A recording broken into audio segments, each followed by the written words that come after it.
Hey guys, it's Daniel. The following is a clip from my video on Demri Parrott and Layne Staley's relationship.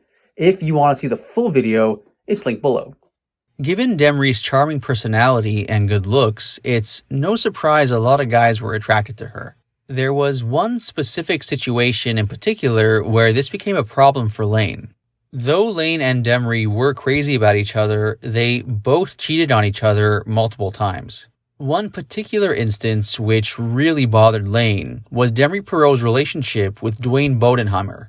Dwayne was, and still is, the singer of the Derelicts, a punk band from Seattle. Demri and Dwayne started a relationship at some point in 1990-91.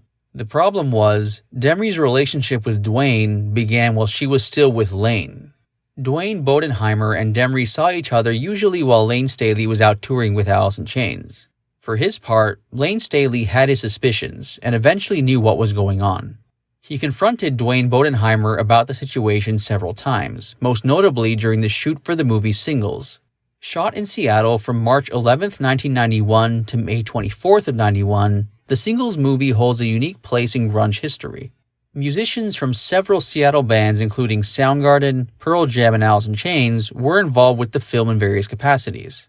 One day, during the shooting for the movie, Layne and Dwayne were sitting at the same table. According to Dwayne Bodenheimer, Layne Staley said the following to him, quote, "It should have been you that died instead of Andy Wood. I hate you." End quote.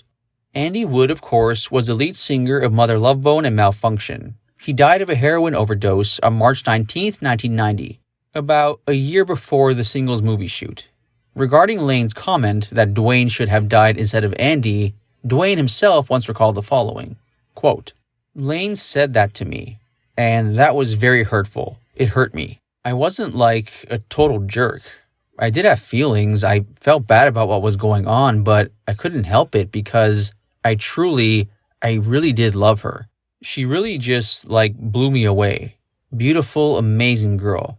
Good energy, just amazing. I developed a little crush on her. Demri and I started hanging out. She was a very sexual girl, and I tried to not do that because I knew who her boyfriend was, but it just happened one day. We had a relationship, and there were drugs involved. We were together a lot. I fell in love with her. I really cared for her and loved her. She kind of said that her and Layne had a kind of open relationship." End quote. David Duet, a friend of Layne's, once confirmed the open nature of Layne's relationship with Demri. Quote, "Layne and Demri had kind of an open relationship. In the position he was in, it's probably the only way he could have had a lasting relationship. Layne was very true to Demri in his heart, but he related many, many wild touring adventures to me." End quote. Now, going back to Demri and Dwayne Bodenheimer, according to Dwayne, it was ultimately Demri who called off their relationship. Despite the very intense ups and downs between Demri and Layne Staley over the years, the two continued to care for each other, even after they had officially parted ways a few years prior to Demri's death in 1996.